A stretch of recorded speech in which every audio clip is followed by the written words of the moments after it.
Genesis chapter 18. A son is promised to Sarah. The Lord appeared again to Abraham near the oak grove belonging to Mamre. One day Abraham was sitting at the entrance to his tent during the hottest part of the day. He looked up and noticed 3 men standing nearby. When he saw them, he ran to meet them and welcomed them, bowing low to the ground. "My Lord," he said, "if it pleases you, stop here for a while. Rest in the shade of this tree while water is brought to wash your feet. And since you've honored your servant with this visit, let me prepare some food to refresh you before you continue on your journey." "All right," they said. "Do as you have said." So Abraham ran back to the tent and said to Sarah, "Hurry.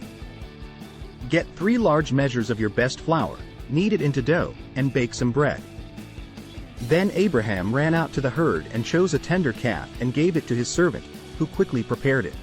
When the food was ready, Abraham took some yogurt and milk and the roasted meat, and he served it to the men.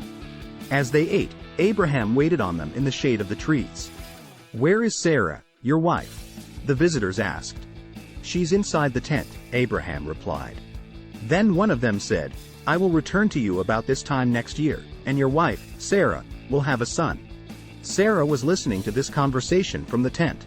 Abraham and Sarah were both very old by this time, and Sarah was long past the age of having children. So she laughed silently to herself and said, "How could a worn-out woman like me enjoy such pleasure, especially when my master, my husband, is also so old?" Then the Lord said to Abraham, "Why did Sarah laugh? Why did she say, 'Can an old woman like me have a baby?' Is anything too hard for the Lord? I will return about this time next year, and Sarah will have a son." Sarah was afraid, so she denied it, saying, "I didn't laugh." But the Lord said, "No, you did laugh." Abraham intercedes for Sodom. Then the men got up from their meal and looked out toward Sodom. As they left, Abraham went with them to send them on their way. "Should I hide my plan from Abraham?" the Lord asked.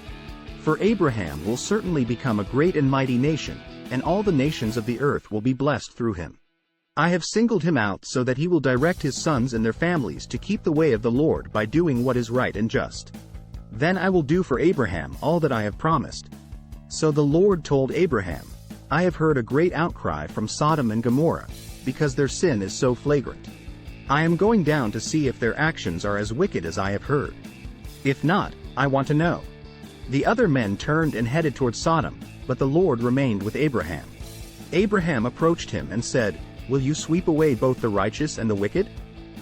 Suppose you find 50 righteous people living there in the city, will you still sweep it away and not spare it for their sakes? Surely you wouldn't do such a thing, destroying the righteous along with the wicked. Why, you would be treating the righteous and the wicked exactly the same. Surely you wouldn't do that. Should not the judge of all the earth do what is right?" And the Lord replied, "If I find 50 righteous people in Sodom, I will spare the entire city for their sake." Then Abraham spoke again. "Since I have begun, let me speak further to my Lord, even though I am but dust and ashes. Suppose there are only 45 righteous people rather than 50? Will you destroy the whole city for lack of 5? And the Lord said, "I will not destroy it if I find 45 righteous people there." Then Abraham pressed his request further. "Suppose there are only 40? And the Lord replied, "I will not destroy it for the sake of the 40. Please don't be angry, my Lord," Abraham pleaded. "Let me speak. Suppose only 30 righteous people are found?" And the Lord replied, "I will not destroy it if I find 30. Then Abraham said, "Since I have dared to speak to the Lord, let me continue. Suppose there are only 20? And the Lord replied, "Then I will not destroy it for the sake of the 20.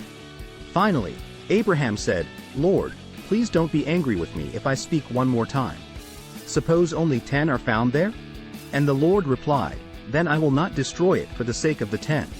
When the Lord had finished his conversation with Abraham, he went on his way, and Abraham returned to his tent. Thanks for watching.